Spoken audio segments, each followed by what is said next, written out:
राधे राधे। कैसे हैं आप सब? आशा करती हूँ कि आप सब कुशल मंगल से होंगे। और आज के ब्लॉग की शुरुआत करी ना दोपहर 1 बजे से, और आज डेट है 22 जनवरी। तो इस समय तक ना घर के सारे ही काम समाप्त हो जाते हैं सिवाय एक के, लंच बनाने के। तो अभी लंच जो है बनाने जा रही हूँ। और जब सारे काम समाप्त हो जाते हैं, सभी जो है चले जाते हैं, मेड भी चली जाती है ना, तो फिर घर में केवल मैं और मेरे घर का सन्नाटा, बस दो ही लोग रहते हैं। तो इस सन्नाटे और सूनेपन का भी अपना मज़ा है। फिलहाल तो अभी ना किचन में चलूं और किचन के जो कार्यभार है ना उनको संभालूं। लंच बनाने का समय हो गया है। तो किचन का काम शुरू करने से पहले ना आप सबको दिखा दिया जाए अपनी अनप्लान्ड शॉपिंग। गई कुछ और काम से थी, लेकिन बस शॉप पे जब देख लिया ना कि सेल लगी हुई है तो बस मन हो गया शॉपिंग करने का। तो बताया भी था आप सबको मकर संक्रांति वाले व्लॉग में कि गई कुछ और काम से थी, लेकिन बस सेल देख करके मन हो गया कि कुछ ले लिया जाए। तो वहां से ना मैंने एक ये लॉन्ग कार्डिगन लिया है, ब्लू और ग्रे का कॉम्बिनेशन है। और देखने में ना बहुत ही ज़्यादा सुंदर लग रहा था क्योंकि कलर बिल्कुल डिफरेंट है, डिज़ाइन भी अच्छी लगी मुझे। और इस स्वेटर की सबसे खास बात ये है ना कि बहुत ज़्यादा ये सॉफ्ट है। एक जो थोड़ा सा रूखापन लिया हुआ स्वेटर होता है ना, वो वाला नहीं है। तो काफ़ी सॉफ्ट इसका फैब्रिक लग रहा था मुझे, तो इस वजह से मैंने इसे लिया। और कॉस्ट की बात करूँ तो इसका जो कॉस्ट था वैसे मैंने आपको दिखा दिया, 3600 समथिंग का था, बट छूट होने की वजह से ये मुझे 1600 में पड़ा। इसके बाद एक ये वुलन कुर्ता सेट लिया, इसमें कुर्ता, बॉटम और स्टोल दोनों ही है। और लिबास ब्रांड का है, तो लिबास का जो कुर्ता वगैरह होता है वो काफ़ी कॉस्टली होता है। और एक्चुअल प्राइस है इसकी 5499, यानी कि 5500 की, लेकिन मुझे ये मिला है 2700 समथिंग में। तो ठीक ही ठाक कॉस्ट में मुझे मिल गया, क्योंकि अगर हम एक कुर्ती लेते हैं ना तो वुलन कुर्तियाँ जो होती है वो भी 1500-1600 के आसपास की मिलती हैं। फिर 500-600-700 के आसपास का ही उसका वुलन लेगिंग या प्लाजो जो लेते हैं वो पड़ जाती है। फिर ऐसे ही 600-700 रुपए की स्टॉल पड़ जाती है। तो कुल मिलाकर के इतने में ही एक सेट तैयार होता है। तो मुझे लगा कि ठीक ठाक है, ऐसा नहीं है कि बहुत ज़्यादा मुझे कॉस्टली पड़ा। तो इसमें भी इसका कुर्ते का डिज़ाइन देख लिया आपने, कुर्ता, बॉटम, स्टॉल, ये तीनों चीज़ें हैं। इसके अलावा दो वुलन स्टॉल्स लिए हैं मैंने, तो एक ये है, तो इसका भी कलर, डिज़ाइन सब कुछ ना बिल्कुल अलग था, काफ़ी सुंदर लग रहा था। कलर इसका है प्याजी, लेकिन कैमरे में ना ये थोड़ा सा रेड दिख रहा है।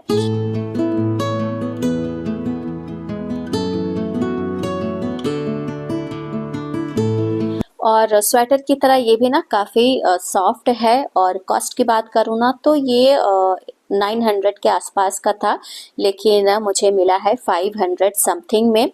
इसके अलावा एक और जो स्टॉल है ना वो मल्टी कलर की मैंने ली है। तो इसका जो लुक है ना वो थोड़ा सा जो शॉल होता है ना उस तरीके का है, लेकिन शॉल थोड़ी सी मोटी होती है और ये बिल्कुल हल्की है। तो ये भी ना काफ़ी सुंदर लग रही थी मुझे। और इसमें ना पूरे में वर्क हुआ है, जिसकी वजह से ना इसकी कॉस्ट ज़्यादा थी, 1700 कुछ की थी, लेकिन मुझे मिली है ये 1000 में। तो कुल मिलाकर के ठीक ठाक बजट में शॉपिंग हो गई। और बजट का हमेशा जो है ध्यान रखना पड़ता है, क्योंकि अगर ओवर बजट हो जाएगा ना खर्चा, तो दिक्कत हो जाएगी। और वैसे मैं हमेशा जब ये सेल चलती है ना, चाहे गर्मियों की या फिर सर्दियों वाली, उसी में ज़्यादा शॉपिंग करती हूँ, क्योंकि इसमें ना थोड़ा सा रिजनेबल कॉस्ट में हमें कपड़े मिल जाते हैं। तो ये थी मेरी छोटी सी अनप्लान्ड शॉपिंग। और अकेले गई होती तो शायद मैं कुछ भी ना लेती, क्योंकि साथ में पतिदेव थे, मौका लगा तो मैंने सोचा लाओ अब थोड़ा सा इनकी जो जेब है ना वो थोड़ी हल्की कर दी जाए। वैसे भी पतिदेव ना जल्दी जो है पकड़ में नहीं आते हैं शॉपिंग वगैरह कराने के लिए। तो अभी ना कपड़ों को फोल्ड करके रख दिया है। और सूट तो मैं धुल दूंगी घर पे ही, लेकिन स्वेटर और जो दोनों स्टॉल है ना इन्हें मुझे ड्राई वॉश कराना पड़ेगा। ऐसा लग रहा है कि मशीन में या घर पे धुलूंगी ना तो थोड़ा सा खराब हो सकता है। खैर, अब ये सब तो बात की बात है। अब पहले ना किचन के काम जो है शुरू करूँ, मतलब कुकिंग स्टार्ट करूँ। तो पालक मैंने पहले ही उबाल करके रख दिया है। तो आज खाने में बनेगा पालक पनीर, चावल और फिर वही साथ में रोटी, चटनी और क्या, सलाद। यही सारी चीज़ें बन रही है। तो पहले तो सब्जी के लिए सारा जो मसाला है ना ये तैयार कर लूँगी। तो अभी ना यहाँ पे हरा प्याज, हरा लहसुन, हरी मिर्च, अदरक, टमाटर ये सारी चीज़ें ले ली हैं। तो आज ना इनको बिल्कुल बारीक पीस करके पेस्ट नहीं बनाऊंगी, चॉपर में ना बिल्कुल बारीक चॉप करूंगी। और जब तक ठंडी के मौसम में ये हरा प्याज, हरा लहसुन मिलता रहता है ना, तब तक मैं इसका खूब अच्छा खासा इस्तेमाल करती हूँ खाना बनाने में। क्योंकि इसके इस्तेमाल से ना जो खाने का टेस्ट है ना ये बिल्कुल जो है बदल जाता है, मतलब चेंज हो जाता है। आप दाल फ्राई करिए, हरी प्याज और हरे लहसुन से सब्जी में तड़का लगाइए, तो काफ़ी ज़्यादा जो है ना टेस्टी लगता है। तो बस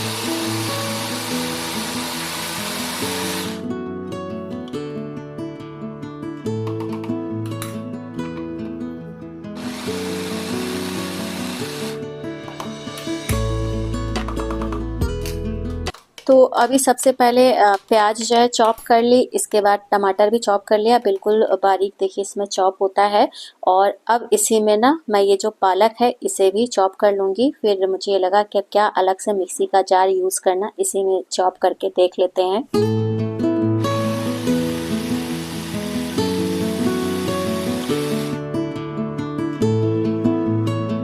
तो पालक भी ना अच्छी तरह से इसमें चॉप हो गई है। चॉप क्या हो गई, बिल्कुल पेस्ट ही बन गया है। और इसमें जो है ना जो पालक उबालते समय पानी बचा हुआ था उसे भी डाल दिया है। और साथ ही साथ ये जो चॉपर का ऊपर का मोटर था ना इसे भी मैंने साफ कर दिया, क्योंकि पालक पीसने से थोड़े से जो है छींटे ऊपर आ गए थे। तो साफ करके इसे रख दिया है। और अब बस सब्जी की सारी तैयारी हो गई है, तो सब्जी बनाना शुरू करूँगी।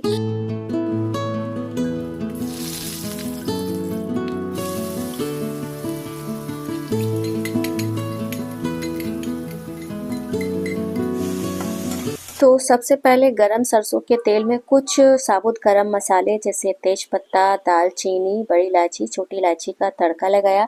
इसके बाद फिर इसमें मैंने प्याज भूनी, और जितनी देर में प्याज भूनी ना उतनी देर में मैंने पनीर भी काट लिया। और प्याज जब अच्छे से भून गई तब इसमें बेसिक मसाले जैसे धनिया और हल्दी पाउडर डाला, और साथ में ही जो चॉप किया हुआ टमाटर है ना उसे भी डाल दिया है।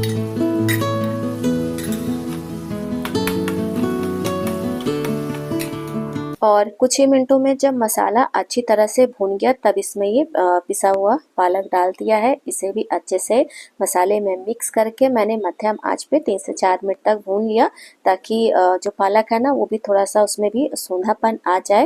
वैसे बहुत से लोग ना पालक जब मसाले में डालते हैं तो नहीं भूनते हैं, क्योंकि भूनने से थोड़ा सा इसका कलर ना चेंज हो जाता है ना। देखिए अब ये जो भून दिया है तो इसका कलर थोड़ा सा बदल गया है। फिलहाल तो भूनने के बाद इसमें मैंने पानी डाला, और पानी डाल करके इसे ढक करके रख दिया थोड़ी देर खौलने के लिए। कुछ ही मिनटों में जब ग्रेवी खौलने लगी तब इसमें पनीर, गरम मसाला और स्वादानुसार नमक डाल करके इसे अच्छे से मिक्स करके मध्यम आंच पे इसे मैं अभी रख दूंगी 5 मिनट और पकने के लिए।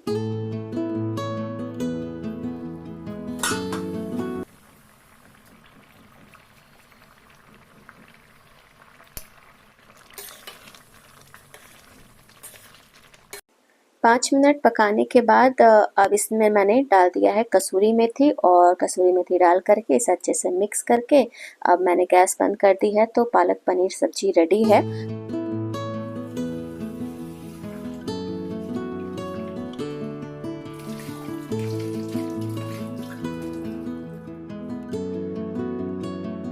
और सब्जी बनाने के बाद सबसे पहले तो चावल को 3 से 4 पानी धुल करके इसे रख दिया है पकने के लिए। और इसके साथ ही बाकी की और जो तैयारियां हैं लंच के लिए, जैसे चटनी बनाना, सलाद काटना, ये सब भी काम कर लूँगी। तो चटनी मैं बना रही हूँ आंवले की, तो काफ़ी ज़्यादा टेस्टी और हेल्दी होती है।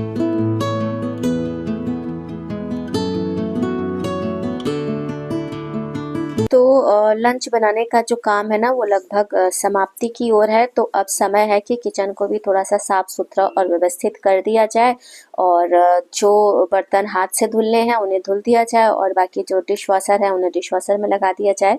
तो वैसे ये बास्केट तो डिश वॉशर में धुल जाएगी, लेकिन अभी बहुत सारे बर्तन है ना, इसलिए इसको मैं हाथ से ही धुल करके रख दूंगी।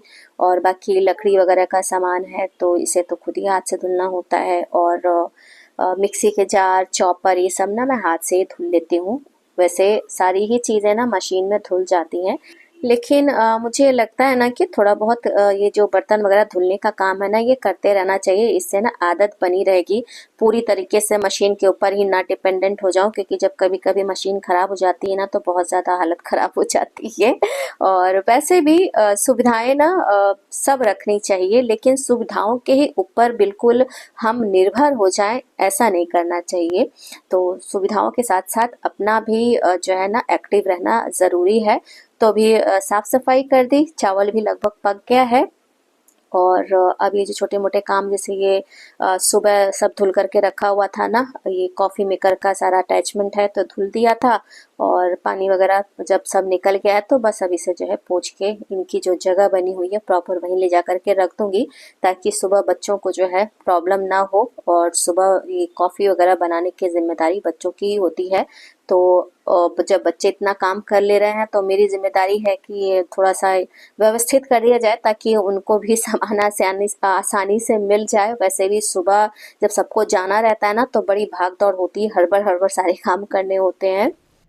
राधे राधे। तो 2:30 बज चुके हैं, लंच रेडी है, लेकिन लंच करने वाले रेडी नहीं हैं। रेडी कैसे होंगे, अभी तक आए ही नहीं है, तो बस इंतज़ार कर रही हूँ। और सोचा कि थोड़ा सा अमरूद वगैरह खा लिया जाए, हमारे प्रयागराज का फेमस अमरूद। तो ज़्यादा देर ना इंतज़ार नहीं करना पड़ा, सभी आ गए। और आने के बाद बस सबसे पहले तो रोटियां सेकी, और रोटियां सेकने के बाद सभी को लंच दिया, और एक ही लंच की प्लेट मैंने आप सबके लिए लगा दी है। तो आप सब भी आइए हमारे साथ लंच कर लीजिए। और लंच करने के बाद रोज की तरह पहले पूरा किचन समेटा, साफ सुथरा व्यवस्थित किया। वैसे पहले ही कर चुकी थी, जो थोड़ा बहुत बचा था उसे भी साफ कर दिया। फिर सारे जो बर्तन अभी खाना खाने के बाद निकले थे उन सबको मशीन में लगा दिया। तो फाइनली दिन के सारे कामों की समाप्ति हुई है 3:30 बजे। और इन कामों की समाप्ति के साथ ही साथ ना आज का व्लॉग भी मैं यहीं पर एंड कर रही हूँ। व्लॉग अगर अच्छा लगा हो तो प्लीज़ वीडियो को लाइक और चैनल को सब्सक्राइब करना ना भूलिएगा। मिलते हैं अगले व्लॉग में, तब तक के लिए जय श्री कृष्ण।